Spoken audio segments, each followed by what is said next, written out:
Come sail away, come sail away, come sail away with me.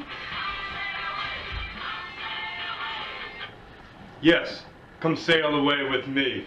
That's what we're going to do today as we go through our lesson today. So, quick little disclaimer.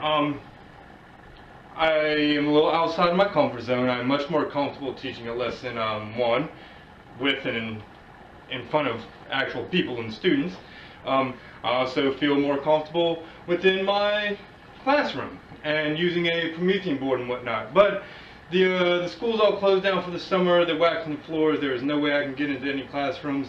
So I'm going to make do here. And although I can't actively show the actual act of teaching with students, I'm going to do my best to explain the strategy, how it works, and how I would go through it. And with that being said, I really hope I hit the mark with it. So, got a couple notes over here just so I don't miss anything because I'm full of information. Content area, my whole book club I've attached to science. I am going to focus on the 5th grade where, let's see, let me get a little more organized. I'm going to focus on the 5th grade, and the book that we are using is Seekers, The Melting Sea, and we're connecting this to a polar region habitat climate unit lesson, and we're connecting this to the food chain. And this whole story here is about the not only the polar bears, but it's a whole series where he befriends a black bear and grizzly bear, and they're on this massive search through the polar region looking for food before the sea melts. And these are all topics and discussions that we bring up in our science lesson. So it's a great way to connect a fictional story to what we're learning in science, and I can go into more of that later. My lower level text is Waiting for the Ice. This is on a 4th grade level, and it has a lot more pictures and illustrations that the kids can use to pull context clues from. And this is my One Step Higher book, and this is a great book, The Iceberg Hermit. I personally love this book because at the end it kind of alludes to the fact that it could or could not be a true story, which I find really fascinating. And this is my other text. It's a science fact book. Plenty of cool pictures and illustrations and captions and whatnot. Those are the books used. The actual book that I'm going to pull the vocabulary from today is my anchor text, which is the Seekers Melting Sea book. And the strategy used, I'm calling it a sail strategy. Sail is kind of just the way we're going to work through the lesson. Assuming that this vocabulary strategy is more of a word sort, play with words, try to discover words and dissect them to figure out their meanings. So I would use this as a pre-reading activity because I think the exploration of unknown words and then connecting those unknown words to the context is going to help students become more familiarized with those words, with the text, and that's going to lead to better fluency, which everybody knows leads to better comprehension, and that is the main goal. So, with that being said, most all the lessons that I like to go through, I kind of follow the KWL. Not so much that I have a hardcore record chart that we record things in, but you know, I think most every lesson kind of follows this in the fact that we start with what do we know? You know, activate that prior knowledge. So what do we know? I would start off with what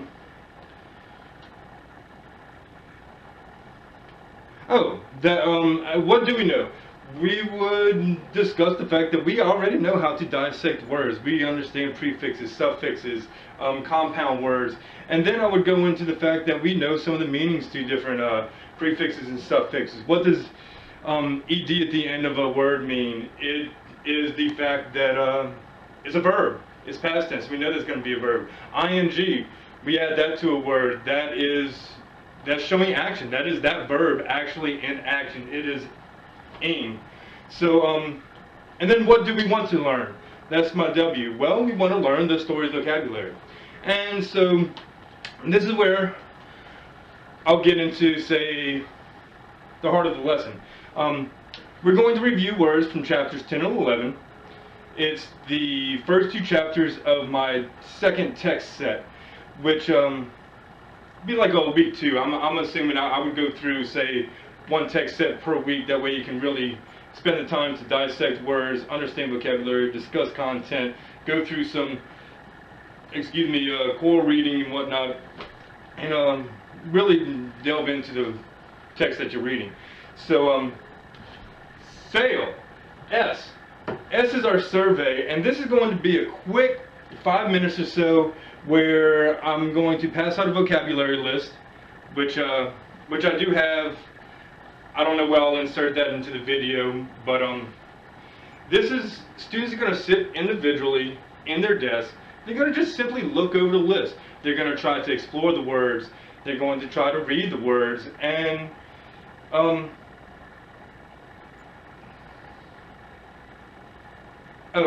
wrote a note. They're going to sort of have a context for which these words are used, because this is the second text set. They've already read the first text set, so they know that these words are going to have to do something with polar bears, a polar region, the search for food. So they roughly have a little bit to pull from already as to what these words mean, or at least the context that they'll be used in. A, analyze. So this is where I'm going to split everyone into small groups. For the sake of this lesson, I've divided them into 4 groups. They're still pretty large groups of words, but you know, I kind of tend to do more smaller groups. I think there's 30 kids in our class, so if I'm teaching y'all, you know, do the math. We'll split it up. And the analyze part is where I feel is the true meat of the lesson. This is where the students are going to do the majority of their work: exploration, dissecting of words, and discussion amongst themselves. This is where I want the students to discover patterns in the words, sort the words out with similar characteristics, prefixes, suffixes. Do they have double letters? What do they have in common? Let's sort them out and see if that's going to help us lead to the definitions. I, interpret. So if I said A was the meat of the lesson for the students, interpret is the meat of the lesson for the teacher. It's not at all that the teacher's not floating around the classroom offering help and going through while the students are analyzing words, but during the interpret stage of this lesson, this is really where the teacher gets to get their hands dirty. This is where the teacher, within the lesson, that they don't have to, they might direct students, say, all right guys, let's move from the analyzing stage to the interpreting stage. And then you float around the classroom and you look at your groups and you check in, and this is where you want to go and you're checking for their understanding. You're checking for the accuracy of them sorting words, and this is where the true teaching comes out, where you ask student questions, and that's something that I hate. We just can't replicate without students in a class. But we can imagine having all, I believe, working classrooms, kind of imagine what we'd run into. So this is where I would ask questions such as, what happens when you add ed or ing to the end of a word? What about simply adding a y or an ly to words? What's the differences in shuttered and shuttering? Those are 2 words that I put on the list. They both have different suffixes. Can we understand that they mean almost the same thing? Does the suffix completely change the meaning of the words? These are all things that I want to ask students and have their brains start moving into what it is they do mean. Lumber and lumbered, 2 different words. What happens to lumber when you add an ed to it? Is lumber the noun? Is it the wood that you use to build things? Or can it mean something else? Can lumber also be a different part of speech? Reassume, reassured. They have similar meanings. They have a lot of things in common within these words. but do they have similar meanings? These are all questions that you need to go ahead and prompt the kids into asking themselves. I would also go through, there's words that are explicitly for this story, such as forepaws, hindpaws. If students are getting stuck with this, I want to go offer suggestions or clues. Forepaws. Well, we know what a paw is. What's a forepaw? Think of forward. Is that in front? Maybe those are the paws that are in front of the bear. Hind paws. Well, we know what paws means. What about hind? What am I thinking? Behind? Oh, behind is the back part. Maybe those are the paws in the back of the bear. Hefted. Hefted is an odd word. We don't use it very often. But have you ever seen the commercial hefty, hefty cinch sack? Well, what is that? Hey, a hefty cinch sack, that's a really strong sack. It is showing strength. So maybe it carries a heavy load of garbage. Maybe students can use that to start making connections. And the teacher, during the interpret part, I think should ask these questions to fire off a few, fire off a few thoughts that the students might not think of on their own. Whaling. Is that the same as whaling from our higher text level book, The Iceberg Hermit? This tells the story of Alan, who actually gets stranded for years in the Arctic, but he was on a whaling ship and he was a whaler. But the vocabulary word from our Seeger story is W-A-I-L-I-N-G. So we're familiar with whalers and whaling, but does this have a similar meaning? Does it have anything to do with the two? These are all questions that I want students to explore. Shore. We know about the shore where the land meets the sea, but are you sure?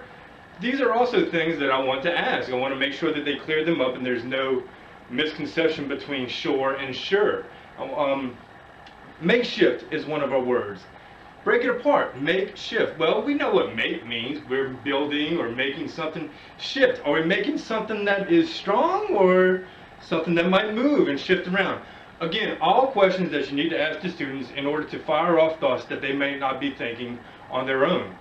And with that being said, you never know what the students are going to be thinking on their own, and they always tend to surprise you. And that's the part that we're missing, having not actually worked with students. I'd love to actually see their thought process and know exactly what it is they're asking. There's words that we found in other subjects, all falling underneath this interpret stage still. There's two vocabulary words that I chose for this text set. Slope. Our understanding of slope in the math subject, can that help us lead to the understanding of slope as it pertains to the story? Possibly so. A slope, we know, is going at an angle. Maybe the bears are walking up a hill or up a slope. Uncoordinated.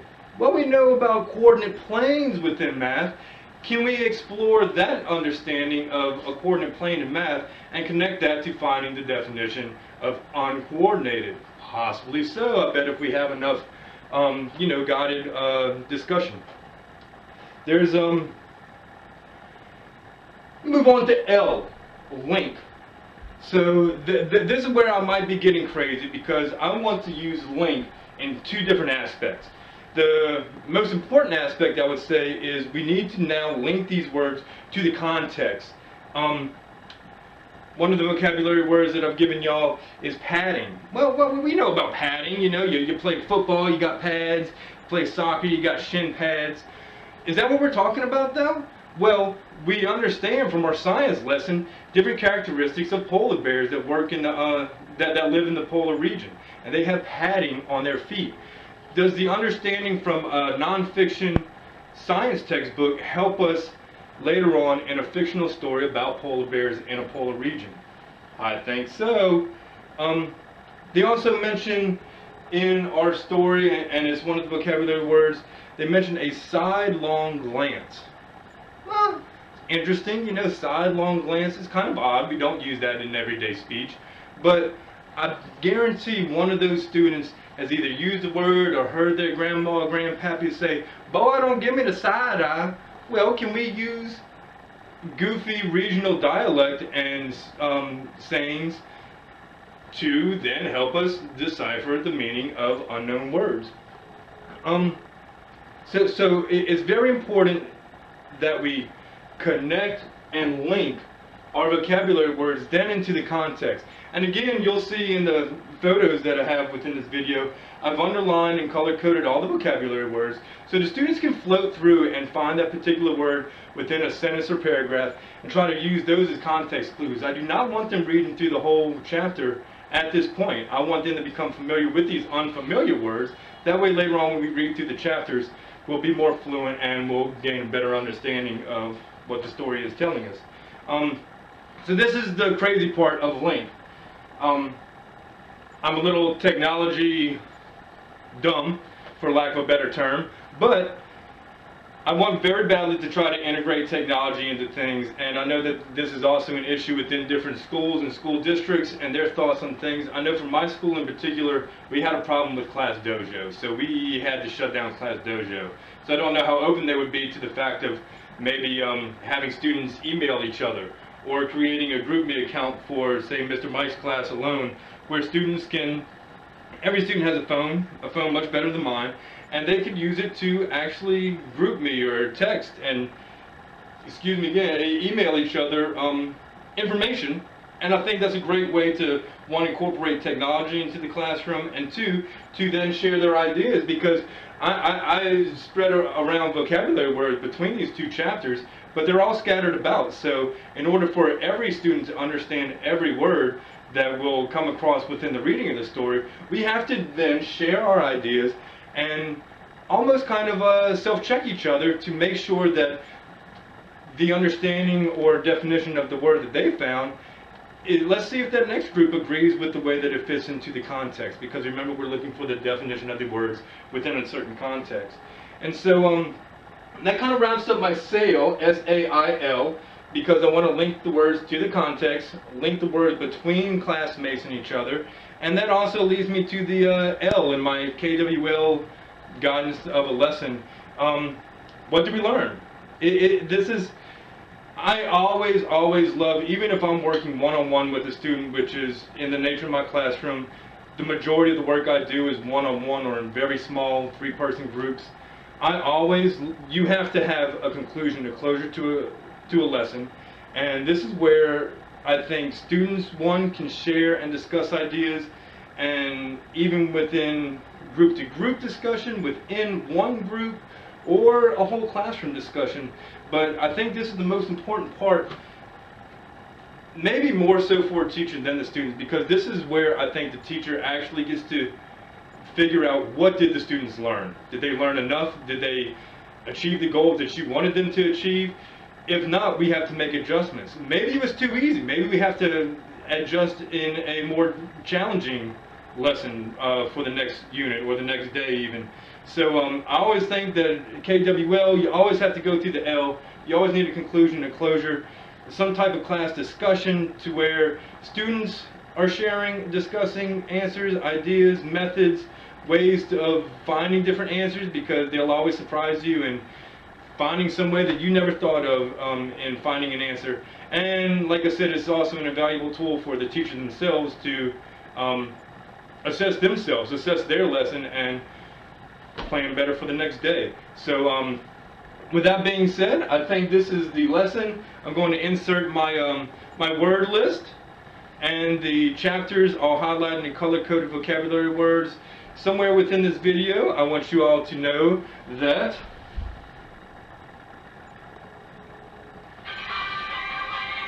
there is a R group, orange group, there's a red group, there's also a blue group, like the sea is blue, and a green group, like an emerald sea. So work hard, work together, share ideas, be open to opposing ideas. Best of luck to you. We'll come back and discuss everyone's answers later. Signing out, Mr. Mike.